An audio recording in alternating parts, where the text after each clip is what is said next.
राजाधिराज सद्गुरुनाथ महाराज की जय। श्री गुरुदेव। गुरुर्ब्रह्मा गुरुर्विष्णु गुरुर्देव महेश्वरा, गुरुर्साक्षात् परब्रह्मा तस्मै श्री गुरुवे नमः। गुरुर्साक्षात् परब्रह्मा तस्मै श्री गुरुवे नमः। ಸದಾನಂದ ಸದ್ಗುರು ಭಾವರಾಜ ಯೋಗಿ ರಾಮನಂದವತರಿಸಿದೆ ಭಕ್ತರ ಉದ್ಧಾರಕ್ಕಾಗಿ. ತ್ರೈಲೋಕ್ಯದೊಡೆಯನೇ ಸದ್ಭಕ್ತರು ನಿಮ್ಮ ಕೀರ್ತಿಯನ್ನು ಕೂಗಿ.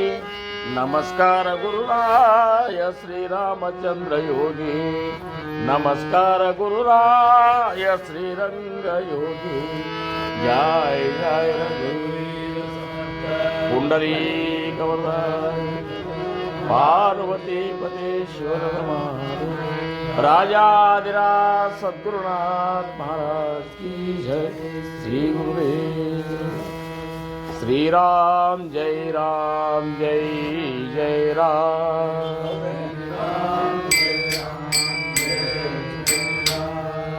श्री राम जय जय राम।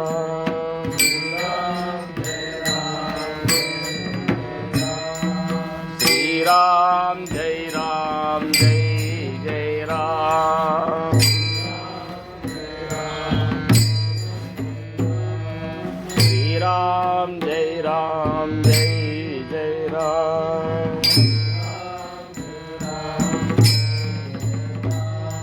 श्री राम जय जय राम।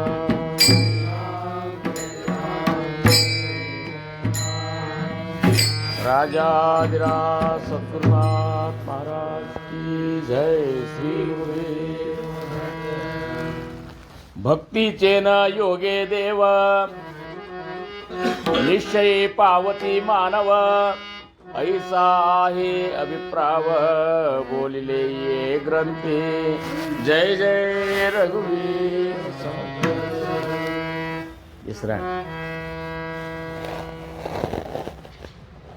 ಪ್ರಥಮವಾಗಿ ನಮ್ಮ ನಿಮ್ಮೆಲ್ಲರ ಆರಾಧ್ಯ ದೈವತವಾಗಿರುವಂತಹ ಶ್ರೀ ಸದ್ಗುರು ಸಮರ್ಥ ರಂಗರಾವ್ ಮಹಾರಾಜರು ಶ್ರೀ ಕ್ಷೇತ್ರ ಕೂಪಘಾಟಿ ಅವರ ದಿವ್ಯ ಚರಣಾರವಿಂದಗಳಿಗೆ ನನ್ನ ಅನಂತ ಕೋಟಿ ದಂಡವತ ಪ್ರಣಾಮಗಳನ್ನು ಸಲ್ಲಿಸಿ,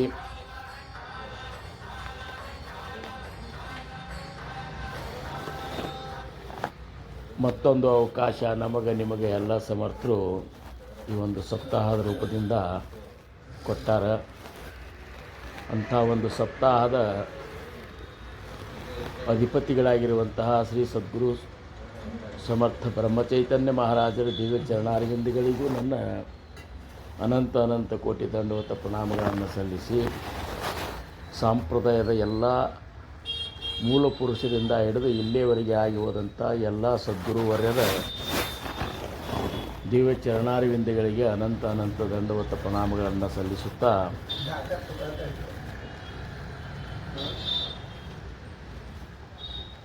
ಇವತ್ತಿನ ಈ ಒಂದು ಸಪ್ತಾಹದ ಪ್ರಥಮ ದಿನದ ಕಾರ್ಯಕ್ರಮ ಕೂಡಿರುವಂತಹ ಎಲ್ಲ ಗುರುಬಂಧುಗಳಿಗೆ, ಗುರು ಭಗಿನಿಯರಿಗೆ ನನ್ನ ನಮಸ್ಕಾರ. ಸಮರ್ಥರು ನಿರ್ಯಾಣಾದ ನಂತರ ಸರ್ವಸಾಧಾರಣ 2-2.5 ವರ್ಷದ ಮೇಲೆ ಸಮರ್ಥ ಅವತಾರ, ಮಾರುತಿ ಅವತಾರವಾಗಿರುವಂತಹ ಸಮರ್ಥ ರಾಮದಾಸ ಮಹಾರಾಜರ ಅವತಾರ ರಾಮಭಕ್ತಿಯನ್ನು ಈ ಭೂಮಿ ಮೇಲೆ ಸ್ಥಾಪಿಸೋದಿತ್ತು. 2.5 ವರ್ಷದ ತರುವಾಯ ಅದೇ ರಾಮಭಕ್ತಿಯನ್ನು ಮತ್ತೆ ಎಲ್ಲರ ಹೃದಯದೊಳಗೆ ಬಿತ್ತಲಿಕ್ಕೆ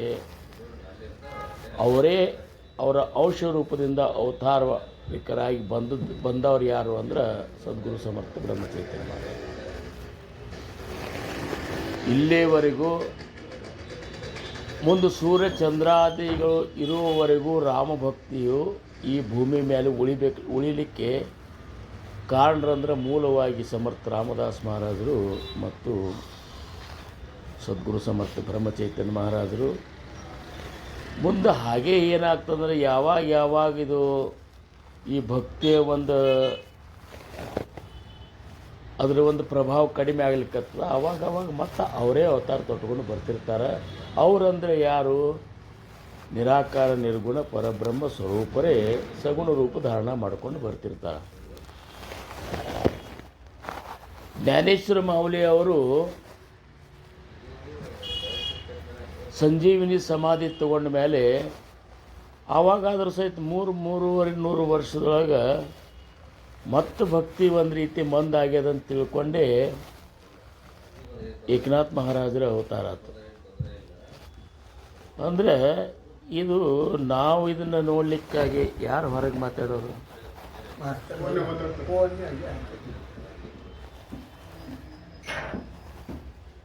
ಇದು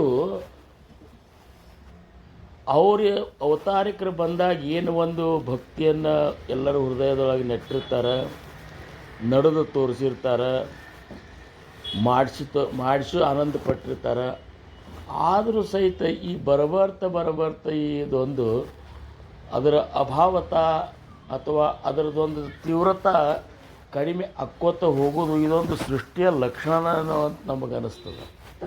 ಹೆಂಗೆ ಮನುಷ್ಯ ಹುಟ್ಟಿದ ಮೇಲೆ ಅವನ ಶರೀರ ಹೆಂಗೆ ಗೀಳಾಕ್ಕೋತ ಹೋಗ್ತಲ್ಲ, ಹಂಗೆ ಇದಾದರೂ ಸಹಿತ ಎಷ್ಟು ಮಂದಿ ಅವತಾರಿಕರಾಗಿ ಹೋದರೂ ಸಹಿತ ಇನ್ನೂ ಮತ್ತು ಈ ಒಂದು ಸ್ಥಿತಿ ಯಾವಾಗಲೂ ಫರಕ್ ಹಾಕ್ಕೋತೇ ಇಲ್ಲ.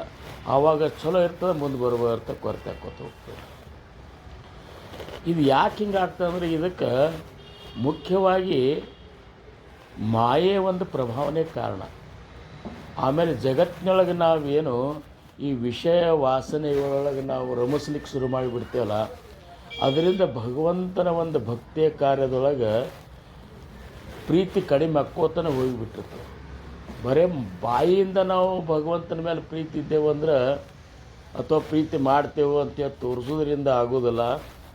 ಇವತ್ತು ನೋಡ್ರಿ, ಮೊದಲೇ ಇದರೊಳಗನೆ ಅವ್ರು ಏನು ಹೇಳಿದರು, ಸದ್ಗುರು ಕೊಟ್ಟಂಥ ಭಗವಂತನ ನಾಮ ಏನದಲ್ಲ ಅದು ಭಗವಂತನ ಸ್ವರೂಪನೇ ಅದ ಅಂಥೇಳಿ ಅವರು ಬ್ರಹ್ಮಚೈತನ್ಯ ಮಹಾರಾಜರು ನಾಮ ಮತ್ತು ನಾಮಿಯವರೊಳಗೆ ಇರುವಂತಹ ಭಗವಂತ ಬೇರೆ ಅಲ್ಲ ಅಂತಾರೆ. ಆ ಭಗವಂತನ ಒಂದು ಪ್ರಾಪ್ತಿ ನಮಗೆ ಆಗಬೇಕಾಗಿತ್ತು. ಅವನಲ್ಲಿರುವಂತಹ ಎಲ್ಲ ಒಂದು ಏನಪ್ಪ ಅಂದ್ರೆ ವಿಶೇಷ ಸ್ಥಿತಿ ನಮ್ಮಲ್ಲಿಯೂ ಬರಬೇಕಾಗಿತ್ತು. ಅಂದರೆ ನಾವು ಮಾಡಲಿಕ್ಕೆ ಒಂದೇ ಒಂದು ಸಾಧನ ಅಂದರೆ ನಾಮ ಸಾಧನ. ನಾಮಸ್ಮರಣೆ ಮಾಡೋದ್ರಿಂದ ಬದಲಾವಣೆ ಆಗ್ತದೆ ಹೊರತಾಗಿ ಉಳ್ಕಿದ ಯಾವುದರಿಂದನೂ ಸಹಿತ ಬದಲಾವಣೆ ಆದಂಗೆ ಅನ್ನಿಸ್ತದೆ. ಖರೆ ಮತ್ತು ಹೀಗೆ ಕೆಟ್ಟವತ್ತೆ ಹೋಗ್ಕೋತಾನೆ ಇರ್ತದೆ. ಅದಕ್ಕೆ ನಾವು ಏನು ಮಾಡಬೇಕು? ಮಹಾರಾಜರಾದರೂ ನಮ್ಮ ಮಹಾರಾಜರಾದರೂ ಇದನ್ನೇ ಅಪೇಕ್ಷೆ ಪಟ್ಟರು, ನಾಮಸ್ಮರಣೆ ಮಾಡಿರಪ್ಪ. ಯಾಕೆ ಅವ್ರು ಎಷ್ಟು ಒತ್ತು ಕೊಟ್ಟು ಹೇಳ್ತಿದ್ರು, ಯಾಕೆ ಕೈ ಮುಗಿದು ಹೇಳ್ತಿದ್ರು ಅಂದ್ರೆ ನಮ್ಮ ಉದ್ಧಾರ ಕೇವಲ ನಾಮದಿಂದನೇ ಅದ ಹೊರತಾಗಿ ಉಳ್ಕಿದೆ ಅದರಿಂದನೇ ಇಲ್ಲ. ಸಾಧನದ ಸಾಧ್ಯ ಅನ್ನುವಂಥದ್ದು ನಾಮದ. ನಾವು ಆ ಸ್ಥಿತಿಯನ್ನು ಅನುಭವಿಸಬೇಕಾದ್ರೆ ನಾಮಸ್ಮರಣೆನೇ ಮಾಡಬೇಕು. ಅದು ಎಷ್ಟೇ ಯಾಕಾಗಲ್ಲ, ಒಂದೇ ನಾಮಸ್ಮರಣೆ ನಮ್ಮಲ್ಲಿ ಮೂಲ ಗುರಿಗೆ ಒಂದು ಹೆಜ್ಜೆಯನ್ನು ಕಡಿಮೆ ಮಾಡ್ತಿರ್ತದೆ. ಯಾವಾಗಲೇ ನೀವು ಒಂದೇ ಮಾಡಿರಿ, ಇವತ್ತು 15 ನಿಮಿಷ ಮಾಡಿರಿ, 20 ನಿಮಿಷ ಮಾಡಿರಿ, ತಾಸು ಮಾಡಿರಿ, 2 ತಾಸು ಮಾಡಿರಿ, 1 ತಾಸುಗಟ್ಟಲೆ ನಾವು ನಾಮಸ್ಮರಣೆ ಒಂದೇ ಕಟ್ಟಿ ಹಿಡಿದು ಮಾಡ್ಲಿಕ್ಕತ್ತೇವಂದ್ರೆ ಮುಂದೆ ಆ ನಾಮಸ್ಮರಣೆನೇ ನಮ್ಮಿಂದ ನಾಮಸ್ಮರಣೆ ಮಾಡಿಸ್ಕೊತೀವಿ. ಅದೇ ನಮಗೆ ಅನ್ನಿಸ್ತದೆ, ಹೇಳಪ್ಪ ನಾಮಸ್ಮರಣೆ ಮಾಡಿ ನಡಿ ಅಂಥೇಳಿ ಅದೇ ಹಬ್ಬಸ್ತದೆ. ಆವಾಗ ನಾವೇನು ನಮ್ಮ ಮನಸ್ಸಿಗೆ ಭಾಳ ಅದಕ್ಕೆ ಒತ್ತಡ ಕೊಡುವಂಥ ಅವಶ್ಯಕತೆ ಬೀಳೋದಿಲ್ಲ. ಆದರೆ 1 ತಾಸು ಏನದಲ್ಲ, ಕೆಲವೊಂದಷ್ಟು ದಿವಸ ನಾವು ಪ್ರಯತ್ನಪೂರ್ವಕವಾಗಿ ಮನಸ್ಸನ್ನು ಹಿಡಿದಿಟ್ಟು ಮಾಡಬೇಕಾಗ್ತದೆ. ಅದಕ್ಕೆ ಭಾವಸಾಹೇಬ್ ಮಹಾರಾಜರು ಏನಂದ್ರು, ನೀತಿಯಿಂದ, ನಿಯಮದಿಂದ, ಕಟ್ಟಿನಿಂದ, ನಿಷ್ಠೆಯಿಂದ ಈ 4 ಏನಪ್ಪ ಅಂದ್ರೆ ಸೂತ್ರಗಳನ್ನು ಅವ್ರು ಹೇಳಿದರು. ನಾಮಸ್ಮರಣೆ ಮಾಡಬೇಕಾದ್ರೆ ಮೊದಲು ಏನು ಮಾಡಬೇಕು? ನಾವು ನೀತಿಯಿಂದ ಇರಬೇಕು. ನಮ್ಮ ನೀತಿ ಭಾಳ ಗಟ್ಟಿಬೇಕು. ನೀತಿ ಅಂತಂದಾಗ ಅದು ಎಷ್ಟು ಸೂಕ್ಷ್ಮದ ಅಂದ್ರೆ ಕೂಟಸ್ಥ ಭಾವದೊಳಗೂ ಸಹಿತ ಪವಿತ್ರತಾ ಉಳಿಬೇಕು ಅಂತಾರವರು. ಕೂಟಸ್ಥ ಭಾವ ಅಂದ್ರೇನು? ಹೃದಯದ ಒಂದು ಅತಿ ಸೂಕ್ಷ್ಮ ಸ್ಥಾನದು. ಆ ಸ್ಥಾನದಾಗೂ ಸಹಿತ ನಮ್ಮ ಇದು ಏನಪ್ಪ ಅಂದ್ರೆ ನಮ್ಮ ಚಿತ್ತ, ಮನಸ್ಸ, ಬುದ್ಧಿ ಇವೆಲ್ಲನೂ ಆ ಸ್ಥಾನದಾಗೂ ಸಹಿತ ಅಷ್ಟೊಂದು ಪವಿತ್ರತೆಯಿಂದ ತುಂಬಿರಬೇಕಾಗ್ತದೆ ಅಂತಾರೆ. ಇದಕ್ಕೆ ಹೆಂಗೆ ಉದಾಹರಣೆ ಹೇಳ್ಬೇಕಂದ್ರೆ,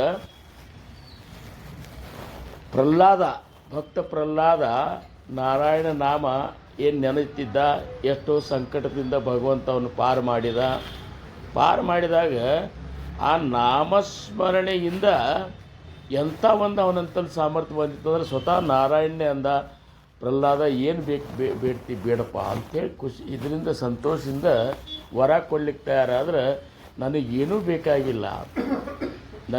ಬೇಕಾಗಿಲ್ಲ ಭಗವಂತ, ನಾನು ಕೇವಲ ನಿನಗಾಗಿ ನಿನ್ನ ಒಂದು ಇದಕ್ಕಾಗಿ ನಾನು ಮಾಡ್ತೀನಿ ಹೊರತಾಗಿ ಮತ್ತು ಯಾವ ವಿಚಾರಗಳು ಯಾವ ಇಚ್ಛೆಗಳು ನನ್ನ ಹೃದಯದೊಳಗಿಲ್ಲ ಅಂಥೇಳಿ ನಾರಾಯಣಿಗೆ ಹೇಳ್ತಾನೆ. ಹೇಳಿದಾಗ ಮುಂದೆ ಕಾಲ ಏನಾಗಿಬಿಡ್ತದೆ ಅಂದ್ರೆ ಹಿರಣ್ಯಕಶ್ಯಪನ ಸಂಹಾರ ಮಾಡುವಂಥ ಸಮಯ ಬಂದುಬಿಡ್ತದೆ. ಸಮಯ ಬಂದಾಗ ಹಿರಣ್ಯಕಶ್ಯಪನ ಎಲ್ಲಿದ್ದಾನಂತ ಕೇಳಿದ್ಕೊಳ್ಳಿ, ಕಂಬದಾಗಿದ್ದಾನ ಅನ್ನೋದು ಕೇಳಿದ್ಕೊಳ್ಳಿ, ಇದ್ದಾನ ಅಂದ್ಕೊಳ್ಳಿ ಕಂಬ ಹೊಡಿತಾನೆ, ಇದು ಎಲ್ಲರಿಗೂ ಗೊತ್ತದ. ಮುಂದೆ ಹಿರಣ್ಯಕಶ್ಯಪನ ಏನು ಕೊಲ್ತಿರ್ತಾನಲ್ಲ, ಕೊನು ಹೊತ್ನಾಗೂ ಸಹಿತ ಏನು ಕೇಳಿ ಈಗಾದರೂ ನಿನ್ನ ಇಚ್ಛಾ ಪೂರ್ಣಿ ಮಾಡ್ತಾನೆ ಮತ್ತೆ ಪ್ರಹ್ಲಾದನ ಕೇಳ್ತಾನೆ ನಾರಾಯಣ. ಆವಾಗ ಪ್ರಹ್ಲಾದ ಅಂತಾನ, ಏನೂ ಇಲ್ಲ ಭಗವಂತ, ನನ್ನ ತಂದೆಗೆ ಸದ್ಗತಿ ಕೊಡು ಅಂತ ಕೇಳ್ತಾನೆ. ಏನು, ನನ್ನ ತಂದೆಗೆ ಸದ್ಗತಿ ಕೊಡು. ಆವಾಗ ಸ್ವತಃ ನಾರಾಯಣ ಅಂತಾನ, ಅಲ್ಲೂ ನನ್ನೊಳಗೆ ಯಾವ ಇಚ್ಛಾನೇ ಇಲ್ಲ ಅಂತಿದ್ದಿ, ಮತ್ತು ಇದು ಒಳಗೆ ಇಟ್ಕೊಂಡು ಕೂತಿಯಲ್ಲ ನೀನು ಅಂತಂತಾನ. ಆ ಇಟ್ಕೊಂಡು ಕೂಡುದಂಥ ಸ್ಥಾನ ಏನದಲ್ಲ ಅದು ಕೂಟಸ್ಥ ಭಾವ. ಇದು ನಮ್ಮನ್ನು ನಾವು ಅತೀ ಶೋಧ ಮಾಡಿದಾಗ ಮಾತ್ರ ಇದು ಕಲ್ಪನೆಗೆ ಬರ್ತಾ ಹೊರತಾಗಿ ಇರ್ಲಿಕ್ಕಂದ್ರೆ ನಾವು ಒಳ್ಳೆಯವ್ರಂತ ನಮಗೆ ಅನಿಸ್ಕೊತಾನೆ ಹೋಗ್ತಿರ್ತವೆ. ನಮಗೆಲ್ಲರಿಗೂ ಅನ್ನಿಸ್ತದೆ ನಾವು ಒಳ್ಳೆಯವರೇ, ಆದರೆ ವಾಸ್ತವಿಕವಾಗಿ ನಮ್ಮ ಒಳ್ಳೆತನ ಅನ್ನುವಂಥದ್ದು ಕೂಟಸ್ಥ ಭಾವದೊಳಗೆ ಇರುವಂತಹ ಪವಿತ್ರತೆಯ ಮೇಲೆ ನಿರ್ಧಾರ ಆಗ್ತಾ ಹೊರತಾಗಿ ಮಾತಿನಿಂದ, ಕೃತಿಯಿಂದ, ಅಥವಾ ಏನೋ ಸೇವಾದಿಂದ, ಅಥವಾ ಭಗವಂತನ ಒಂದು ಕಾರ್ಯಕ್ಕಾಗಿ ಖರ್ಚು ಮಾಡೋದ್ರಿಂದ, ಹೀಗೆ ಇವೆಲ್ಲದರಿಂದ ಪ್ರಾಪ್ತ ಆಗ್ತಂತ ತಿಳ್ಕೋದು ಸಮಂಜಸ ಅಲ್ಲ ಅಂತಾರೆ. ಭಗವಂತನಿಗಾಗಿ ಖರ್ಚು ಮಾಡೋರು ಯಾಕೆ ಬೇಕು ಅಂತಂತಾರೆ. ಅನಂತ ಕೋಟಿ ಬ್ರಹ್ಮಾಂಡನೇ ಅವನು ಸ್ವತ್ತದ, ಅದ್ರಾಗ ನಾವೊಂದು ಕ್ರಿಮಿಗತೆ ಇದ್ದೆವು. ನಾವು ಗಳಿಸಿದ್ದೆಷ್ಟು, ನಮ್ಮಲ್ಲಿರುವಂಥ ಸಂಪತ್ತೆಷ್ಟು, ಏನೋ ಸುಕೃತಿಂದ ನಿಮಗೆ ಕೆಲವೊಬ್ಬರಿಗೆ ಸಂಪತ್ತು ಸಿಕ್ಕದ, ಕೆಲವೊಬ್ಬರಿಗೆ ಬಡವರಿದ್ದಾರೆ. ಆದರೆ ಅಂಥೇಳಿ ನಾವು ಮಾಡ್ತೇವೆ ಅಂದ್ರೆ ಮಾಡಬಾರ್ದಂತಲ್ಲ, ಮಾಡೋದು ಉತ್ತಮ ಕರೆ. ಆದರೂ ಸಹಿತ ನಾವು ಕೊಟ್ಟೆವು ಅನ್ನುವಂಥದ್ದು ಉಳಿತು ಅಂದರೆ ಭಗವಂತನ ದೃಷ್ಟಿಯೊಳಗೆ ಭಗವಂತ ನಗುತ್ತಾನೆ. ನೀನು ಹೊರಗಿಂದ ಕೊಟ್ಟಿಲ್ಲಪ್ಪ, ನಾ ಕೊಟ್ಟದ್ದನ್ನೇ ನೀ ಕೊಡ್ಲಿಕ್ಕತ್ತಿ ಹೊರತಾಗಿ ನೀನು ಹೊಸದೇನಾದರೂ ನೀವು ಹುಟ್ಟು ಹೊತ್ತಿನಾಗ ತೊಗೊಂಡು ಬಂದಿಲ್ಲ, ಅದನ್ನೇನು ನನಗೆ ಕೊಡ್ಲಿಕ್ಕತ್ತಿಲ್ಲ ಅಂದರೆ ಇವೆಲ್ಲ ವಿಚಾರ ಮಾಡಿಕೊಂಡು ನಮ್ಮ ಭಾವನೆಗಳು ಹೆಂಗಾಗ್ಬೇಕಂದ್ರೆ ಭಗವಂತನ ಭಕ್ತಿಯೊಳಗಾಗಲಿ, ನಾಮದ ಒಂದು ಸ್ಮರಣೆಯೊಳಗಾಗಲಿ ಇಷ್ಟೊಂದು ಮುಗ್ಧ ಆಗಿಬಿಡ್ಬೇಕು. ಈಗ ಹೆಂಗೆ ಬ್ರಹ್ಮಚೈತನ್ಯ ಮಹಾರಾಜರ ಶಿಷ್ಯರೊಬ್ಬರು ಭಾವು ಸಾಹೇಬ್ ಕೇತ್ಕರ್ ಅಂತ ಹೇಳಿದರು. ಏನು ಭಾವು ಸಾಹೇಬ್ ಕೇತ್ಕರ ಅಂತಂದರೆ ಹೆಂಗೆ ಬ್ರಹ್ಮಚೈತನ್ಯ ಮಹಾರಾಜರ ಅತ್ಯಂತ ಅಂತರಂಗದ ಶಿಷ್ಯ. ಅವ್ರು ಎಷ್ಟು ಭಾವಿಕರಿದ್ದರು ಅಂದ್ರೆ ಬ್ರಹ್ಮಚೈತನ್ಯ ಮಹಾರಾಜರಿದ್ದಾಗ ಅಂತರೂ ಅವ್ರ ಜೊತೆನೇ ಇರ್ತಿದ್ರು, ಆಮೇಲೆ ಅವರೇ ಸರ್ವಸ್ವ ಅಂತ ತಿಳ್ಕೊಂಡಿದ್ರು. ಒಂದು ಪ್ರಸಂಗ ಹೆಂಗೆ ಬರ್ತದೆ, ಭಾವು ಸಾಹೇಬ್ ಕೇತ್ಕರ್ ಅವ್ರ ಮನೆಯೊಳಗೆ ಶ್ರಾದ್ದದ ಕಾರ್ಯ ಇರ್ತವೆ, ಅವ್ರ ತಂದೆಯವರು. ಆವಾಗ ಮಹಾರಾಜರನ್ನು ಆ ಮನೆಗೆ ಆಹ್ವಾನ ಮಾಡ್ಕೊಂಡಿರ್ತಾರೆ. ಮಹಾರಾಜರು, ಬ್ರಾಹ್ಮಣರು ಎಲ್ಲರೂ ಕೂತಿರ್ತಾರೆ. ಕೂತಾಗ ಇವರೆಲ್ಲ ಭಾವು ಸಾಹೇಬ್ ಕೇತ್ಕರ್ ಅವರು ಬಡಿಸ್ತಾರೆ. ಬಡಿಸಿದ ಮೇಲೆ ಇವರೆಲ್ಲ ಉಳ್ಕಿದವರು ಬಡಿಸಿರ್ತಾರೆ. ಹಿಂದಾಗಡೆ ದಕ್ಷಿಣ ಇಡೋದಿರ್ತದೆ ನೋಡ್ರಿ, ಆ ಮನೆ ಮಾಲಕ್ಕೆ ದಕ್ಷಿಣ ಇಡೋದಿರ್ತಲ್ಲ. ದಕ್ಷಿಣ ಇಡುವ ಹೊತ್ನ್ಯಾಗ ಎಲ್ಲರ ತಾಟ್ ಮುಂದೆ 10 ರೂಪಾಯಿ ಅವ್ರು ಭಾವು ಸಾಹೇಬ್ ಕೇತ್ಕರ್ ಇರ್ತಾರೆ. ಆವಾಗ ಎಲ್ಲರ ಜೋಡಿ ತಮ್ಮದು ಒಂದು ತಾಟ್ ಬಡಿಸ್ಕೊಂಡಿರ್ತಾರೆ. ನೀನು ಕೂತೆ ಬಿಡು ಭಾವು ಸಾಹೇಬ್ ಅಂತೇಳಿ ಬ್ರಹ್ಮಚೈತನ್ಯ ಮಹಾರಾಜ ಅವರು ಬರೆಸ್ಕೊಂಡಿರ್ತಾರೆ. ಅದ್ರ ಮುಂದೆ 10 ರೂಪಾಯಿ ಇಡ್ತಾರೆ ಅವರು. ಇಟ್ಟು ಕೂಡಲೇ ಇದು ನಿನ್ನ ಮನೇನೋ ಅಂತಂತಾರೆ. ನಿನ್ನ ಮನೆ, ನಿಮ್ಮ ಅಪ್ಪನ ಶ್ರಾದ್ದಕ್ಕೆ ನಾವು ಬಂದೆವು, ನೀ ದಕ್ಷಿಣ ಕೊಡೋದು ನೀ ಯಾಕೆ ಇಟ್ಕೊಂಡಿ ಅಂತಾರೆ. ಅದು ನಂದು ಹೆಂಗೆ ಆಗ್ತದೆ ಮಹಾರಾಜ್ ಅಂತಾರೆ. ಈ ಮನೆ ನಿಮ್ಮದದ ಏನು, ನಾನು ಹಾಗೆ ನಿಮಗತ್ತೆ ಒಬ್ಬ ಈ ಮನೆಯಾಗಿದ್ದೇನೆ ಅಂತ ಅಂದ್ರೆ ಎಷ್ಟು ಭಾವಿಕ್ತನ ಇರಬೇಕು. ಒಂದು ಎಲ್ಲರೂ ಹೋಗ್ಬೇಕಾರ Maharaj me ಜಾತೋ me Bayar ನಿಲ್ತೋ me ಜಾವನೇತೋ ಅಂದ್ರೇನು, ಎಲ್ಲಕ್ಕೂ ಹೇಳೋದು. ಒಂದು ಆಪರೇಷನ್ ಮಾಡಿಸ್ಬೇಕಂದ್ರೆ ಸಹಿತ ಮಹಾರಾಜರಿಗೆ ಹೇಳ್ಬಿಡ್ನು ಅಂತೇಳಿ ಫೋಟೋದ ಮುಂದೆ ನಿಂದರು ನಿರ್ಯಾಣ ಆದಮೇಲೆ ಮಹಾರಾಜ್ ಆಪ್ರೇಷನ್ ಮಾಡೋದಂತ ಆಪ್ರೇಷನ್ ಕೊಂಡ್ರಿ ಅಂದರೆ ಇಷ್ಟು ಭಾವಿಕತನಕ್ಕೆ ಭಗವಂತ ಒಲಿತನ ಹೊರತಾಗಿ ನಮ್ಮ ಶಬ್ದಜ್ಞಾನಕ್ಕಾಗಲಿ ಇವೆಲ್ಲನೂ ನಾವು ಏನು ಜಗತ್ತಿನೊಳಗೆ ಕಾಣುವಂಥವು ಏನಾದರೂ ಭಕ್ತಿ ಕಾರ್ಯಗಳನ್ನು ಮಾಡ್ತೇವೆ ಅಂತ ತಿಳ್ಕೊಂಡ್ರೆ ಅದರಿಂದ ಆಗೋದಿಲ್ಲ. ಅಥವಾ ಮಾತಿನಿಂದ ನಾವು ಭಾಳಷ್ಟು ಏನೋ ಮಾತಾಡ್ಲಿಕ್ಕತ್ತೀವಿ, ಭಯಂಕರ ಪ್ರೇಮಿಗತೆ ಇದ್ದೇವು ಅಂತಂದ್ರೆ ಸಹಿತ ಅದು ಅಲ್ಲ. ಇವೆಲ್ಲ ಒಂದು ರೀತಿ ಅದಕ್ಕೆ ಒಂದು ಜನ್ಮ ಸಾಲುವುದಿಲ್ಲ ಉದ್ಧಾರ ಆಗಲಿಕ್ಕೆ ಅಂತ ಜ್ಞಾನಿಗಳಿದ. ಎಷ್ಟೋ ಜನ್ಮ ನಾವು ಈ ಒಂದು ಮಾರ್ಗದಾಗಿದ್ದಾಗ ಮಾತ್ರ ಕೊನೆಗೊಮ್ಮೆ ಬರ್ತದೆ. ಬಹುನಾಂ ಜನ್ಮನಾಮಂತೆ ಜ್ಞಾನವಾನ್ ಮಾನ್ ಪ್ರಪದ್ಯತೆ ವಾಸುದೇವ ಸರ್ವಮಿತಿ ಸ ಮಹಾತ್ಮ ಸುದುರ್ಲಭ ಅಂತೇಳಿ ಕೃಷ್ಣ ಪರಮಾತ್ಮ ಭಗವದ್ಗೀತೆ ಹೇಳ್ತಾನೆ. ಅಂದ್ರೇನು, ಎಷ್ಟೋ ಜನ್ಮದಿಂದ ನನ್ನ ಬೆನ್ನು ಹತ್ತಿ ನನ್ನ ಭಕ್ತಿ ಮಾಡ್ಕೋತ ಬಂದಾವ, ಕೊನೆಗೊಮ್ಮೆ ಅಂತೀತಾನ ನೀನೇ ಸರ್ವಸ್ವ ಅನ್ನುವಂಥದ್ದು ಒಂದು ಸ್ಥಿತಿಗೆ ಬಂದು ನಿಂದಿರ್ತಾನೆ. ನೀನೇ ಎಲ್ಲ ಅಂತೇಳಿ ಭಗವಂತಗೆ ಪೂರ್ಣತಾ ಶೂನ್ಯ ಆಗಿಬಿಡ್ತಲ್ಲ, ಅಂಥ ಒಂದು ಮಹಾತ್ಮ ಸಿಗುವುದು ಭಾಳ ದುರ್ಲಭದಪ್ಪ ಅರ್ಜುನ ಅಂಥೇಳಿ ಕೃಷ್ಣ ಪರಮಾತ್ಮ. ಸಮರ್ಥ ರಾಮದಾಸ್ ಮಹಾರಾಜರ ಶಿಷ್ಯರೊಳಗೆ ಅನೇಕರಿದ್ದರು. ಕಲ್ಯಾಣ ಸ್ವಾಮಿದು ಒಂದು ಗೊತ್ತದ ನಮಗೇನು ಕಲ್ಯಾಣ ಸ್ವಾಮಿ, ಉದ್ಧವ ಗೋಸಾವಿ, ಅಕ್ಕಾತಾಯಿ, ಆಮೇಲೆ ವೀಣಾಬಾಯಿ, ಹೀಗೆ ಕೆಲವೊಂದು ಮಂದಿ ಶಿಷ್ಯರ ಬಗ್ಗೆ ನಮಗೆ ಗೊತ್ತದ. ಇನ್ನೂ ಒಬ್ಬ ಶಿಷ್ಯ ಇದ್ದ, ಏನು ಅಂದ್ರೆ ಮುಗ್ಧ ಶಿಷ್ಯ, ಹೆಂಗೆ ಬಾಬಾ ಸಾಹೇಬ್ ಕೇತ್ಕರ್ ಇದ್ರಲ್ಲ ಅಂಥ ಒಬ್ಬ ಶಿಷ್ಯ ಇದ್ದ. ಅವನ ಹೆಸರು ಏನಂದ್ರೆ ಭೋಳಾರಾಮ. ಏನು ಭೋಳಾರಾಮ್, ಅವನ ಹೆಸರು ಬೇರೆ ಇರಬೇಕು. ಔರಂಗಾಬಾದ್ ಕಡೆ ಅವ ಸಜ್ಜನಗಢದಾಗ ಮಹಾರಾಜರಿದ್ದರು, ಬರ್ತಿದ್ರು ಅವರು. ಆವಾಗಿನ ಟೈಮ್ದಾಗ ಸಜ್ಜನಗಢದಾಗ ಮಹಾರಾಜರಿಗೆ ಶರಣ ಹೋಗಿ ಅಲ್ಲೇ ಸೇವೆ ಮಾಡ್ಕೋತ ಏನಪ್ಪ ಅಂದ್ರೆ ಉದ್ಧಾರ ಆಗ್ಲಿಕ್ಕೆ ಆಗಿನ ಮಂದಿ ಭಾಳ ದುಡಿತಿದ್ರು ಈ ಭಕ್ತಿ ಕಾರ್ಯಕ್ಕಾಗಿ. ಹಂಗೆ ಬಂದಿದ್ದವ, ಬಂದು ನಮಸ್ಕಾರ ಮಾಡಿದ. ಅವ ಭೋಳಾರಾಮ ಅಂದ್ರೇನು, ಅವನು ಭೋಳಾರಾಮ ಅಂತ ಹೆಸರು ಇಟ್ಟದ್ದು ಸಮರ್ಥರು ಮಾತ್ರ. ಅವನ ಹೆಸರು ಬೇರೆನೇ ಇತ್ತು. ಈಗ ಹೆಂಗೆ ಕಲ್ಯಾಣಿಗೆ ಒಂದು ಹೆಸರು ಇಟ್ಟು ಕಲ್ಯಾಣ ಅವನ ಹೆಸರಲ್ಲ, ಅವನ ಹೆಸರು ಬೇರೆನೇ ಇತ್ತು. ಅಂಬಾಜಿ ಅಂತೇಳಿ ಅವನು ಕಲ್ಯಾಣಿ ಅಂತಿಟ್ರು. ಆಮೇಲೆ ಉದ್ಧವ್ ಗೋಸಾವಿಗೆ ಅವನು ಬೇರೆ ಇತ್ತು. ಅಂದರೆ ಎಲ್ಲರಿಗೂ ಅವ್ರವ್ರ ಸ್ವಭಾವದ ಮೇಲೆ ಹೆಸರು ಇರ್ತಿದ್ರು ಮಹಾರಾಜರು. ಹಂಗೆ ಇವಾಗೇನು ಹೆಸರಿಟ್ಟರು ಭೋಳಾರಾಮ ಅಂತ. ಅಂದರೆ ಭೋಳೆ ಸ್ವಭಾವದ ನಡುವೊಮ್ಮೆ ಏನಾಗಿಬಿಡ್ತು ಅಂದ್ರೆ ರಾಮದಾಸ್ ಮಹಾರಾಜರಿಗೆ ಕಫದ ತ್ರಾಸು ಭಾಳ ಆಗ್ಲಿಕ್ಕತ್ತು. ಅಂದ ಕೂಡಲೇ ಅದನ್ನೆಲ್ಲ ಇದು ಮಾಡಲಿಕ್ಕೆ ಇವು ಭೋಳಾರಾಮನೇ ಇದ್ದ. ಅದನ್ನೆಲ್ಲ ತೊಯ್ದು ಪೀಕ್ ದಾಣಿ ಇತ್ತು, ಪೀಕ್ ದಾಣಿಯಾಗ ಉಗುಳವರು ಅದನ್ನ ಒಯ್ದು ಚಲಿ ಬರೋದು ಹೀಗೆಲ್ಲ ಮಾಡ್ತಿದ್ದವ. ಒಂದು ದಿವ್ಸ ರಾಮದಾಸ್ ಮಹಾರಾಜರಂದರು, ಏ ಭೋಳಾರಾಮ, ಯಾರು ತುಳಿಲಾರ ಜಾಗದಾಗ ಇದು ಚಲಿ ಬಾ ಅಂತದ್ದು. ಅವೇನು ಮಾಡಿದ, ಯಾರು ತುಳಿಲಾರ ಜಾಗ ಯಾವುದದು, ಎಲ್ಲಿಯಾದರೂ ಯಾವುದಾದ್ರೂ ಒಂದು ಪ್ರಾಣಿರೇ ತುಳಿದು, ಯಾರೂ ತುಳಿಲಾರ ಜಾಗ ಅಂದ್ರೆ ನನ್ನ ಹೃದಯನೇ ಅದು ಅಂತೇಳಿ ಪಟ ಹೋಗಿ ಮರಿಗೆ ಹೋಗಿ ಅದನ್ನೆಲ್ಲ ಕುಡಿದು ಬಂದು ಕೂಡಲೇ ಎಲ್ಲಿ ಚೆಲ್ಲಿದೆವು ಅಂತ ಕೇಳಿದ್ರು ಅವರು.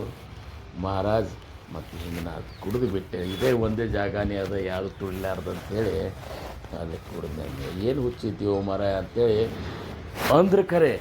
ಆದರೆ ಮಹಾರಾಜರ ಪ್ರೀತಿ ಅವನ ಮೇಲೆ ಭಯಂಕರ ಪ್ರೀತಿ ಆಗಿದೆ. ಯಾಕಂದ್ರೆ ಈಗ ಕಲ್ಪನಾ ಮಾಡ್ಕೊಂಡು ನೀವು, ಈಗ ಎಂಥ ಸದ್ಗುರುಗಳಿದ್ದಾರೆ, ಎಷ್ಟು ನಾವು ಗುರುವಿನ ಪ್ರೇಮ ಇದ್ದೇವೆ ಅಂದರೂ ಸಹಿತ ಉಗುಳಿದ ಕಫ ನೀವು ನೋಡ್ಲಿಕ್ಕಾಗೋದಿಲ್ಲ, ನಾವು ಉಗುಳಿದ ನಮಗೆ ನೋಡ್ಲಿಕ್ಕಾಗೋದಿಲ್ಲ. ಅಂಥದ್ದನ್ನು ಶಿಷ್ಯ ಕುಡಿತಾನ ಅಂತಂದ್ರೆ ಅದು ಹೆಂಗೆ ಅನ್ನಿಸ್ತದೆ ನೋಡ್ರಿ ನೀವು, ಮೈ ಜುಮ್ ಅಂತದ. ನಮ್ಮ ಊಟ ಮಾಡಿದ ತಾಟ್ನಾಗ ಕೂತು ಊಟ ಮಾಡಿದರೆ ಮೈ ಜುಮ್ ಅಂತದ ನಮ್ಮಂಥವ್ರಿಗೆ. ಅಂಥದ್ದು ಉಗುಳಿದ ಕಫ ಕುಡ್ದ ಅಂದ್ರೆ ಇದು ಶಿಷ್ಯತ್ವ. ಈ ಭೋಳೆ ಸ್ವಭಾವ ನೋಡಿ ಸಮರ್ಥರಿಗೆ ಮತ್ತಷ್ಟು ಆನಂದ. ಭಾಳಷ್ಟು ಮಂದಿ ಇದ್ರು ಸಮರ್ಥರಿಗೆ ಶಿಷ್ಯರು ಅವಾಗ ಸಜ್ಜನಗಢದಾಗ. ಎಲ್ಲರೂ ಕ್ಯಾಮಿ ಹಾಕ್ಕೊಂಡು ಒಂದು ಮನೆ ಬಿಟ್ಟೆ ಬಂದವ್ರು ಅವರೆಲ್ಲ ಮಹಾರಾಜರಂತಲ್ಲೇ ಬಂದು ನಿಂತವ್ರು ಅವರು. ಅಂಥವ್ರು ಮೊದಲು ಮಾಡಿಕೊಂಡು ಅವರೆಲ್ಲರೂ ಏನು ಮಾಡೋರು, ಬರೀ ಇಂಥ ಒಳ್ಳೆಯವ್ರು ಇದ್ದವ್ರು ಹಿಂದೆ ಅವ್ರಿಗೆ ಏನು ತಪ್ಪು ಕಂಡು ಹಿಡಿಯೋದು, ಅವ್ರನ್ನ ಅಸಹ್ಯ ಮಾಡೋದು, ಅವ್ರನ್ನ ಮಹಾರಾಜರಿಂದ ದೂರ ಮಾಡೋದು, ಇಂಥ ಕೆಲಸನೇ ಮಾಡ್ತಿದ್ರು. ಅದು ಆವಾಗೂ ಇತ್ತು, ಈಗೂ ಅದು. ಯಾವ ಕಾಲಕ್ಕಾದರೂ ಸಹಿತ ಈ ಜನರು ಇದ್ದೇ ಇರೋರು. ಆವಾಗ ಸಮರ್ಥರು ಏನು ಮಾಡಿದರು, ತಮ್ಮ ಅಂತರಂಗದ ಸೇವೆಗಾಗಿ ಆ ಬೋಳಾರಾಮನ ಇಟ್ಕೊಂಡ್ಬಿಟ್ರು. ಅವ್ರು ಏನು ಸೇವಾ ಕೊಡೋದು, ಒಬ್ಬರಿಗೆ ಒಂದೊಂದು ಸೇವಾ ಕೊಟ್ಟಿದ್ರು. ಕಲ್ಯಾಣಿಗೆ ಇದು ಕಸ ಹೊಡ್ಗೋದು, ಎರಡು ಕಸ ಮಾಡೋದು, ಇಂಥವು ಸೇವಾ ಕೊಟ್ಟರೆ ಮತ್ತೊಬ್ರಿಗೆ ಮತ್ತೊಬ್ರಿಗೆ ಹಿಂಗೊಂದು ಕೊಟ್ಟಿದ್ರು. ಎಲ್ಲರೂ ಸೇವಾ ಹೆಂಗಿದ್ದು ಅಂದ್ರೆ ಮಹಾರಾಜರಿಂದ ದೂರಿದ್ದೇ ಮಾಡೋದಿತ್ತು. ಮಹಾರಾಜರ ಸಮೀಪನ್ಯಾಗ ಹೋಗಿ ಮಾಡುವಂಥ ಸೇವಾದನ್ನು ಭಾಳ ಅದ್ರ ಅಕ್ಕ ತಾಯಿ ಮಾಡ್ತಿದ್ಲು. ಇರ್ಲಿಕ್ಕಂದ್ರೆ ವೀಣಾ ಗೋಸಾವಿ ಅಂತೂ ಮಿರಜ್ದಾಗಿದ್ಲು. ಅಕ್ಕ ತಾಯಿನೇ ಹೆಚ್ಚು ಇದು ಮಾಡ್ತಿದ್ಲು, ಉದ್ದವ್ ಗೋಸಾವಿ. ಆದರೆ ಅವ್ರಕ್ಕಿಂತ ನಿಕಟವಾದ ಸೇವಾ ಈ ಬೋಳಾರಾಮಕ್ಕೆ ಕೊಟ್ಟರು. ಅಂದ್ರೆ ಭಗವಂತ ನಮ್ಮನ್ನು ಹತ್ತಿರ ಯಾವಾಗ ತಗೋತಾನೆ ಅನ್ನುವಂಥದ್ದು ನಾವು ಈ ಒಂದು ದೃಷ್ಟಾಂತ ತಿಳ್ಕೊಬೇಕು. ನಾವು ತಿಳ್ಕೊಂಡು ನಾವು ಭಾಳಷ್ಟು ಮಟ್ಟದಾಗಿದ್ದೇವೆ ಅಂದರೂ ಹತ್ತಿರ ಆಗೋದಿಲ್ಲ, ಭಾಳಷ್ಟು ಮಹಾರಾಜರ ಸಮೀಪನಾಗೆ ಇದ್ದೇವೆ ಅಂದರೂ ಹತ್ತಿರ ಆಗೋದಿಲ್ಲ. ನಾವು ಭಗವಂತನ ಹತ್ತಿರ ಇರಬೇಕಾದ್ರೆ ಭಗವಂತ ನಮ್ಮನ್ನು ಹತ್ತಿರ ಇಟ್ಕೋಬೇಕು. ಅವರಂದರು, ಬೋಳಾರಾಮ, ಇವತ್ತಿನಿಂದ ನೀ ಏನು ಮಾಡು, ನನಗೆ ಎಲೆ ಕೊಟ್ಟು ವಿಡಾ ಮಾಡಿ ಕೊಡುವುದು ಒಂದು ಕೆಲಸ ಮಾಡಿಬಿಡೋದು. ಅವಾಗ ಎಲ್ಲರ ಮನೆಗೆ ಕಲ್ಬತ್ತಿರ್ತಿದ್ದು ನೋಡ್ರಿ. ರಾಮದಾಸ್ ಮಹಾರಾಜ ಇದ್ರಾಗೂ ಕಲ್ಬತ್ತಿತ್ತು. ಎಲ್ಲಿ ಅಡವ್ಯಾಗ ಇರ್ತಿದ್ರು, ತರಿಸ್ತಿದ್ರು. ಅವಾಗ ಯಾವಾಗ ಅವ್ರಿಗೆ ಮೇಲೆ ಎಲ್ಲಿ ತಿನ್ನೋ ಚಟ ಇತ್ತು. ಅವ್ರಿಗೆ ಚಟ ಅನ್ನೋದಕ್ಕಿಂತ ಅದೊಂದು ತಿಂತಿದ್ರು ಅವ್ರು ಅಷ್ಟೇ. ಅವರೇನು ಮಹಾತ್ಮರ ಚಟ ಅಂತ ಮಹಾತ್ಮರಿಗೆ ಎಲ್ಲಿಗೆ ಬರೋದಿಲ್ಲ. ನಮ್ಮಂಥವ್ರಿಗೆ ಚಟ.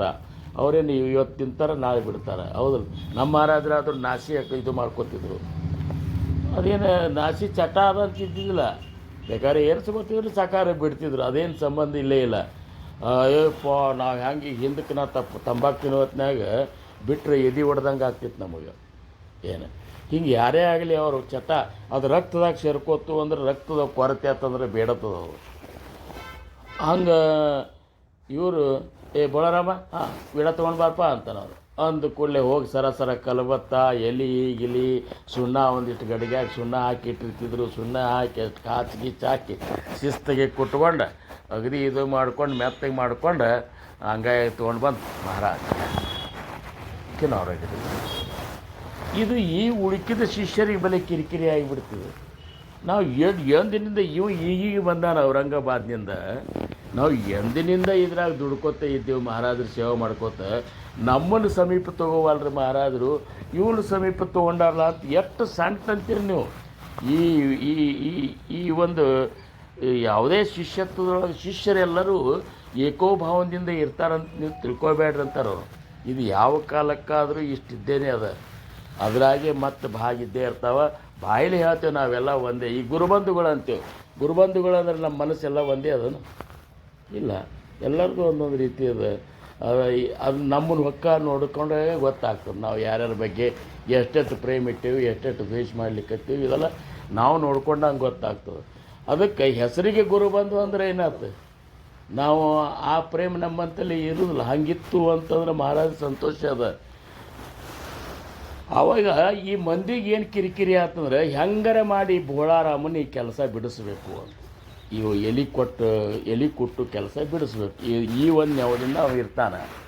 ಅದಕ್ಕೆ ಏನು ಮಾಡಿದ್ರು ಅವರು, ಒಮ್ಮೆ ಏನು ಮಾಡಿದ್ರು, ಕಡಿಕೆ ಆ ಎಲೆ ಅಡಿಕೆ ಡಬ್ಬಿ ಇರ್ತಲ್ಲ, ಸುಣ್ಣದ ಗಡಿಗೆ ಇರ್ತಲ್ಲ, ಗಡಿಗೆ ತೆಗೆದಿಟ್ಟುಬಿಟ್ರು. ಅವರು ಗಡಿಗೆ ತೆಗೆದಿಟ್ಟು ಕೂಡಲೇ ಮರುದಿವ್ಸ ಬೋಳಾರಾಮ್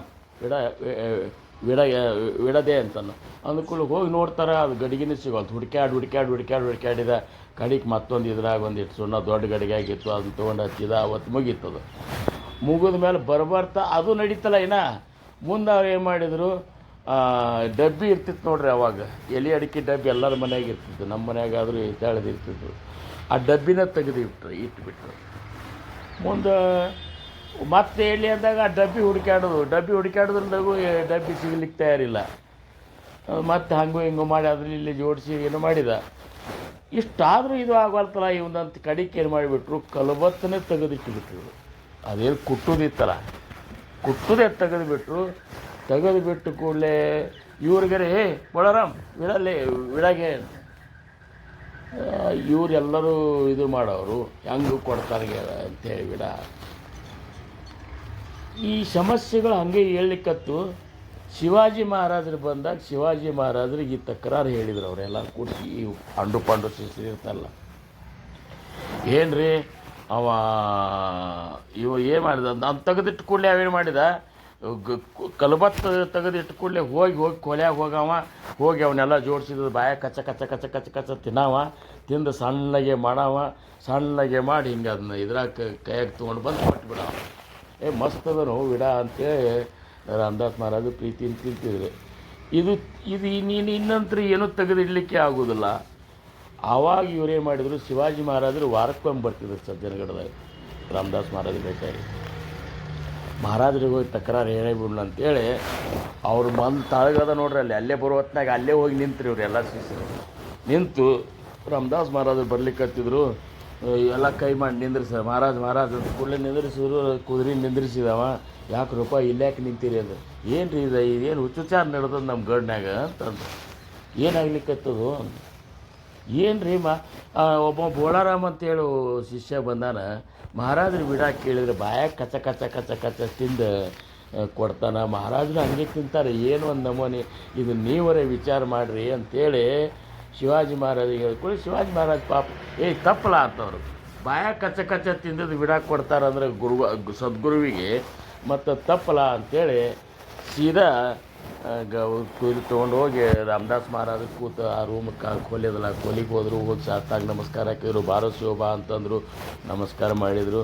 ನಮಸ್ಕಾರ ಮಾಡಿ ಎಲ್ಲ ಹೆಂಗೆ ನಡೆದದಪ್ಪ ದಾಸ್ಬೋದ ಅದು ಓದ್ತೇನು ಭಜನೆ ಮಾಡ್ತೇನು ಹಿಂಗೆಲ್ಲ ಕೇಳಿದರು. ಏನು ಮಾಡಿದ್ರಿ ಮಹಾರಾಜರು, ನನಗರಿ ರಾಜಕಾರಣ ಹಚ್ಕೊಂಡು ಕೂತೀರಿ, ಎಷ್ಟು ಆಗ್ತಾ ಅಷ್ಟು ಮಾಡ್ತೀನಿ ರೀ ಅಂದು. ಇಲ್ಲೇ ಯಾರು ಅಂಥ ಪರಿ ಮಾಡ್ತಾರ ನೀ ಏನು ಭಾತಲ್ಲಿ ಕೆಡ್ಸ್ಕೋಬೇಡ ಅಂತಂದರು.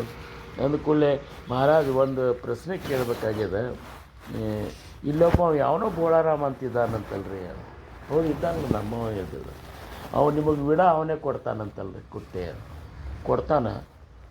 ಅಂದ ಕೂಡಲೇ ಮನ್ಗಂಡ್ರಿ ಅವ್ನ ಕೈಯಾಗ ವಿಡ ಅಂದ್ರೆ ಏನು ಶಿವಬ ಅಂತ ತಿಂದು ನೋಡ್ಬೇಕು ಹಂಗಿರ್ತಾನೆ. ಆ ಕರೆ ಅವ ಹೆಂಗೆ ಕುಟ್ಟು ಕೊಡ್ತಾನೆ ರೀ, ಯಾಕೆ ಅವನು ಹೆಂಗೆ ಕುಟ್ಟು ಕೊಡ್ತಾನೆ ನೋಡ್ಬೇಕಾಗ್ಯದ ನಿನಗೆ ಅಂದ ಕೂಡಲೇ ಅದು ಹೆಂಗಾರೆ ಮಾಡಿ ನೋಡ್ಬೇಕಾಗಿತ್ತಲ್ಲ. ಅಂದ ಕೂಡಲೇ ಬೋಳಾರಾಮ ವಿಡ ಕುಟ್ಕೊಂಡು ಬರೋ ಪಟ್ನ ಅಂತ ಅವ್ನು ಸರ ಆ್ಯಸ್ ಯೂಶಲ್ ದಿವಸ ಹೋಗಂಗೆ ಹೋಗಿ ಕೊಲೆಯಾಗ ಹೋದ. ಎಲ್ಲಿ ತೊಗೊಂಡ ಬಾಯಾಗ ಕಚ್ಚ ಕಚ್ಚ ತಿಂದು ಒಳ್ಳೆ ರಸ ಆಯ್ತು. ರಸ ಆದ ಕೂಡಲೇ ಆ ವಿಡ ತೊಗೊಂಡು ಕೈಯಾಗ ಇಟ್ಕೊಂಡು ಬಂದ. ಇದನ್ನು ಮರಿ ನಿಂತು ಶಿವಾಜಿ ಮಹಾರಾಜ ನೋಡಿದರು. ನೋಡಿ ತಿಂದರು. ಇವ್ರು ಹಾಕ್ಕೊಂಡು ತಿನ್ಲಿಕ್ಕತ್ತು. ಮಹಾರಾಜ್ ಬಾಯಿಲೆ ಕಚ್ಚ ಕಚ್ಚ ಅಂದ್ರೇನು ಇವರೇನಂದ್ರು, ಮಹಾರಾಜ್ ಏನು ರೀ ಇದು ಕೊಡು ಪದ್ಧತಿ, ಯಾಕೋ ಅವ್ನು ಎಲ್ಲಿ ಕುಟ್ಕೊಂಡು ಬಂದು ನೋಡ್ಬೇಕಾಗ್ಯದ ನಂದು. ಬೋಳಾರಾಮ ನೀ ಎಲ್ಲಿ ಕುಟ್ಕೊಂಡು ಬರ್ತೀಯ, ಕಲ್ಬತ್ತ ತೊಗೊಂಡು ಬಾರೋ ಅಂತ. ಕಲ್ಬತ್ತ ತೊಗೊಂಡು ಆದ್ಕೊಳ್ಳೋ ಮಹಾರಾಜ್ ಅಂತೇಳಿ ಒಳಗೆ ಹೋಗಿ ಸರ ಕಚ್ಚ ತಿಂತಿದ್ದ. ಹೋಗಿ ಹೋಗಿ ಅವನು ಆ ಕಲ್ಬತ್ತು ತೊಗೊಂಡು ನೀನು ಹೋಗಿ ಬಾ ಶಿವಬಾ ಅಂತ ಇವನು ಕಳಿಸಿರು. ಶಿವಾಜಿ ಮಹಾರಾಜರು ಹೋಗಿ ನಿಂತರು. ಅವ್ನು ಸರ ಕಚ್ಚ ಮಾಡಿ ಆ ಕೂತಕ್ಕೆ ಒಂದು ಚೂರಿ ತೊಗೊಂಡ ಕೈಯಾಗ ಜುಟ್ಟ ಹಿಡ್ದು ಪೂರ್ಣ ರುಂಡನೇ ಕತ್ತರಿಸ್ಕೊಂಡು ಹಿಂಗೆ ಗೋಣಿಗೆ ಮಾಡಿದಾಗ ಅದು ಬಾಯಂದು ಬಿತ್ತು. ಅದೇ ರುಂಡನ್ನೇ ಹೇಳ್ತು, ಲಘು ಹೋಗಿ ಮಹಾರಾಜರು ಕೊಡು, ತಡ ಮಾಡಬೇಡ ಮಹಾರಾಜ್ ಅಂತೇಳಿ ಶಿವಾಜಿ ಮಹಾರಾಜರ ಕೈಯಾಗ ಕೊಟ್ಟು ಕೂಡಲೇ ಮತ್ತು ಅದು ರುಂಡ ಇತ್ತು ಕೈಯಾಗ. ಅದು ಕಲ್ಬತ್ತು ತೊಗೊಂಡೇ ಹೋದ್ರಿ ಇವರು. ಇದೇ ನೋಡ್ರಿ ಕಲ್ಬತ್ತು, ಇದ್ರಾಗೆ ಕುಟ್ಟ್ಯಾನ. ಅಂದ ಕೂಡಲೇ ಹಿಂಗೆ ಮಾಡಿದ ಕೂಡಲೇ ರಾಮದಾಸ್ ಮಹಾರಾಜರ ಕೈಯಾಗ ಬಾಯಂದು ಬಿತ್ತು. ತಿಂದರು. ನೋಡಿದರೆ ಶಿವಬಾ ಅಂತ ಅವಾಗ ಗಾಬರಿ ಆಗಿಬಿಟ್ರು ಅವ್ರು ಶಿವಾಜಿ ಮಹಾರಾಜರು. ಇದೇನು ಬಾಂಧಗಡಿ ಒಳಗೆ ಬಿದ್ದಿಲ್ಲ ನಾನು, ಪಾಪ ಕುತ್ತಿಗೆನೇ ಕೊಯ್ಕೊಡ್ಲ ಅಂದ ಕೂಡಲೇ ಅದು ಮುಂದಂತರ ಒಳಗೆ ಕೊಲೆಯಾಗಿ ಬಿದ್ದಿತ್ತು. ಬಿದ್ದ ಕೂಡಲೇ ಇವ್ರು ಸಮರ್ಥರಂದರು, ನೋಡಿ ಶಿವಬಾ ನೋಡಿದ್ದು ಕಲ್ಬತ್ತು, ಹೋಗಿ ಅದ್ರ ಜಾಗದಾಗ ಇಟ್ಟು ಬಾ ಅಂತ. ಆಗ ಗಾಬರಿ ಆದರು. ಅದು ರುಂಡು ಬಿದ್ದದ ಎಲ್ಲಿ ಕಟ್ಟಾಗಿತ್ತಲ್ಲ ಅಲ್ಲಿ ಹೋಗಿ ಅದನ್ನು ರುಂಡ ಹಿಂಗಿಟ್ಟು ಜಯ ಜಯ ರಘುವೀರ ಮಹಾರಾಜರ ಅನುಗ್ರಹ ಅದು ರುಂಡ ಕೂಡಿ ಬಿಡ್ತಾರಪ್ಪ. ಅದು ಇಡು ಹೊತ್ತಿನಾಗ ಸ್ವಲ್ಪ ಮಗ್ಗಲಾಗಿತ್ತು, ಒಂದು ಸ್ವಲ್ಪ ವಾಸಿ ಆಗಿಬಿಡ್ತದೆ ಗೋಣ. ಆ ರೂಂಡ್ ಹೇಳ್ತು ಚಂದಾಗೆ ಇಡು ಅಂತ ಅನ್ನೋದಕ್ಕೆ ಅಷ್ಟೊಂದಕ್ಕೆ ಅದು ಫಿಕ್ಸ್ ಆಗಿ ಹೋಗಿಬಿಟ್ಟಿತ್ತು. ಮುಂದೆ ಬೋಳಾರಾಮ್ ಹಿಂಗೆ ಅಡ್ಯಾಡ್ಲಿಕ್ಕತ್ತವ ಏನು. ಆದ್ರೆ ಸದ್ಗುರುನಾಥನ ಸಾಮರ್ಥ್ಯ ಹೆಂಗಿರಬೇಕು, ಸದ್ಗುರುನಾಥ್ ಎಂಥ ಭಕ್ತರನ್ನ ಏನಪ್ಪ ಅಂದ್ರೆ ತನ್ನವನನ್ನಾಗಿ ಮಾಡ್ಕೋತಾರೆ ಅನ್ನೋದಕ್ಕೆ ಇಂಥ ಒಂದು ಶ್ರೇಷ್ಠ ಉದಾಹರಣೆಗಳನ್ನು ನಾವು ಅವಲೋಕನ ಮಾಡ್ಕೋಬೇಕು. ಮುಗ್ಧ ಭಕ್ತಿ ಏನದಲ್ಲ ಅದು ಭಗವಂತನನ್ನು ತನ್ನ ಕಡೆ ಎಳ್ಕೊಂಡೇ ಬಿಡ್ತದೆ. ಈಗ ಹೆಂಗೆ ಇವ ಯಾರು ಕೃಷ್ಣನ ಗೆಳೆಯ ಸುಧಾಮ ಒಂದು ರೀತಿ ಮುಗ್ಧ ಭಕ್ತನೇ ಅವ. ಹಿಂಗೆ ಯಾರ್ಯಾರ ಭಗವಂತನ ಸದ್ಗುರುವಿನ ಮುಗ್ಧ ಭಕ್ತರಿದ್ದಾರಲ್ಲ ಅವರೆಲ್ಲರಿಗೂ ಈ ತಿಳಿದವ್ರಕ್ಕಿಂತ ಪ್ರವಚನ ಕೀರ್ತನ ಹೇಳೋರ್ಕಿಂತ ಅಥವಾ ಬಹಳಷ್ಟು ಭಕ್ತಿಯೊಳಗೆ ತಮ್ಮನ್ನು ತಾವು ತೊಡಗಿಸ್ಕೊಂಡವ್ರಕ್ಕಿಂತ ಲಘು ಸದ್ಗತಿ ಅವ್ರಿಗಾಗ್ಯದ. ಏನು ಅವ್ರಿಗೆ ನಿಶ್ಚಿತವಾಗಿಯೂ ಅದೇ ಜನ್ಮದಾಗೆ ಆಗಿಬಿಟ್ಟದ. ಹಂಗೆ ಈ ಒಂದು ಭಕ್ತಿ ಮಾರ್ಗದಾಗ ನಾವಾಗಲಿ ನೀವಾಗಲಿ ಎಲ್ಲರೂ ಒಂದು ರೀತಿ ಮುಗ್ಧತೆಯನ್ನು ಅಳವಡಿಸ್ಕೋಬೇಕು. ಹೃದಯ ಸ್ವಚ್ಛ ಇಟ್ಕೋಬೇಕು. ಕೂಟಸ್ಥ ಭಾವ ಪವಿತ್ರ ಇರಬೇಕು. ಅದ್ರ ಜೊತೆ ಬ್ರಹ್ಮಚೈತನ್ಯ ಮಹಾರಾಜರು ಏನು ಹೇಳಲಿಕ್ಕತ್ತಾರಲ್ಲ, ನಾಮ ಬೇರೆ ಅಲ್ಲ ನನ್ನ ಗುರುನಾಥ ಬೇರೆ ಅಲ್ಲ ಅಂತ ತಿಳ್ಕೊಂಡು ನಾಮಸ್ಮರಣೆಗಾಗಿ ನಾವು ಹೆಚ್ಚು ಸಮಯ ಅಂದ್ರೇನು ಸರ್ವಸಾಧಾರಣ ಪ್ರತಿಯೊಂದು ಶ್ವಾಸನೂ ನಾಮಕ್ಕಾಗಿ ಏನಪ್ಪ ಅಂದ್ರೆ ಮೀಸಲಿಡಬೇಕು. ಈ ಟೈಪ್ ಯಾರ್ಯಾರು ಮಾಡ್ಯಾರ ಇವತ್ತು ನಮಗೆ ಕಲ್ಪನಾ ಮಾಡಿದರೆ ಭಾವಸಾಹೇಬ್ ಮಹಾರಾಜರು ಎಷ್ಟು ವರ್ಷ ರೀ 36 ವರ್ಷ 9 ಅಧ್ಯಾಯ ಮಾಡ್ಯಾರಂದ್ರೆ ಹೇಳಲಿಕ್ಕೆ ಸರಳ ಆಗ್ತದೆ. ಸಮಸ್ಯೆ ಅದೇನು ಸಾದಾ ಅದಾನ ಹೌದಲ್ಲ. ಒಂದು ತಾಸಕ್ಕೆ ನಾವು ಇಟ್ಟು ಬಡ್ಕೊಳಿಕ್ಕತ್ತೀವಿ. ಸಮರ್ಥರು ದೇಹ ಬಿಟ್ಟು 50 ವರ್ಷ ಆದ್ರೆ ಇನ್ನೂ ಒಂದು ತಾಸು ಮಾಡೋದು ನಮ್ಮ ಮನೆ ಬರೋಕ್ಕಾಗಲ್ತು. ಮತ್ತು 9 ತಾಸು 36 ವರ್ಷ ಕಲ್ಪನೆ ಮಾಡಲಿಕ್ಕೆ ಆಗೋದಿಲ್ಲ ನಮಗೆ. ಒಂದು ವರ್ಷಕ್ಕೆ 365 ದಿವಸ ಇಂಥವು 36 ಗಣನ ಮಾಡಿರಿ. ಅಷ್ಟು 9 ತಾಸು ಅಂದರೆ ಎಷ್ಟು ಸಾಧನೆ ಮಾಡಿರ್ಬೇಕು. ಎಷ್ಟು ಸಾಧನೆ ಮಾಡಿದಾಗ ಸಾಂಪ್ರದಾಯ ಭಕ್ತಿ ನಿಂದಿರ್ತದೆ ಹೊರತಾಗಿ ಎಲ್ಲಿಕಂದ್ರೆ ಭಕ್ತಿ ನಿಂದಿರೋದಿಲ್ಲ. ಮತ್ತು ಹೀಗೆ ಕಾಲಕ್ಕೆ ಮತ್ತೊಬ್ಬರು ಅವತಾರ ತೊಟ್ಕೊಂಡು ಬರೀಬೇಕಾಗ್ತದೆ. ಹೆಂಗೆ ರಾಮದಾಸ್ ಮಹಾರಾಜರು ಅಂದಮೇಲೆ ಬ್ರಹ್ಮಚೈತನ್ಯ ಮಹಾರಾಜರು ಬಂದರು, ಮತ್ತು ಹಾಗೆ ಮುಂದೆ ಒಬ್ಬೊಬ್ಬರು ಬರಬೇಕಾಗ್ತದೆ. ಈಗ ಹಾಗಾದ್ರೆ ನಮ್ಮಲ್ಲಿ ಆದರೂ ಹೀಗೆ ನಮ್ಮ ಮಹಾರಾಜರು ರಾಮಚಂದ್ರ ಮಹಾರಾಜರು ಕೂಡ ನಮ್ಮ ಮಹಾರಾಜರು ಕೂಡ ಮುಂದೆ ಮತ್ತೆ ಯಾರಾದರೂ ಬರಲಿಕ್ಕೆ ಬೇಕಾಗ್ತದೆ. ಉಳಿಬೇಕಾಗಿತ್ತು ನಾವೆಲ್ಲರೂ ಸತರ್ಕವಾದಿಗಳಾಗಿ ಪ್ರಜ್ಞಾವಂತರಾಗಿ ನಾಮಸ್ಮರಣೆಯನ್ನು ಇದು ಕೇವಲ ಆತಾಸ್ತೌಹ ಪರಮಾರ್ಥ ಜೋ ಸಾಧಕಾಂಚ ನಿಜ ಸ್ವಾರ್ಥ ಅಂದರು. ಇದು ನಮಗಾಗಿ ಮಾಡ್ಕೋದದ, ಯಾರ ಒಂದು ಇದಕ್ಕಾಗಿ ಮಾಡೋದಲ್ಲ, ನಮ್ಮ ಉದ್ಧಾರಕ್ಕಾಗಿ ನಾವು ಮಾಡ್ಕೋದಂತ ತಿಳ್ಕೊಂಡು ಹಗಲ ರಾತ್ರಿ ಉಸಾಬರಿ ಉಪದ್ಯಾಪ ಬಿಟ್ಟು ನಾಮಸ್ಮರಣೆಗೆ ಹತ್ತಿದ್ದೇವೆ ಅಂದ್ರೆ ಬ್ರಹ್ಮಚೈತನ್ಯ ಮಹಾರಾಜರಿಗೂ ಆನಂದ ಆಗ್ತದೆ, ನಮ್ಮ ಮಹಾರಾಜರಿಗಂತೂ ಆನಂದ ಆಗ್ತದೆ. ಅವ್ರಿಗೆ ಆನಂದ ಆದಾಗ ಮಾತ್ರ ಸದ್ಗತಿ ಅನ್ನುವಂಥದ್ದು ನಿಮಗೆ ಪ್ರಾಪ್ತ ಆಗ್ಲಿಕ್ಕೆ ಸಾಧ್ಯದ ಅಂತ ಹೇಳ್ಕೊತ ಇವತ್ತಿನ ಈ ಒಂದು ಸೇವೆಗೆ ನಾನು ರಾಜ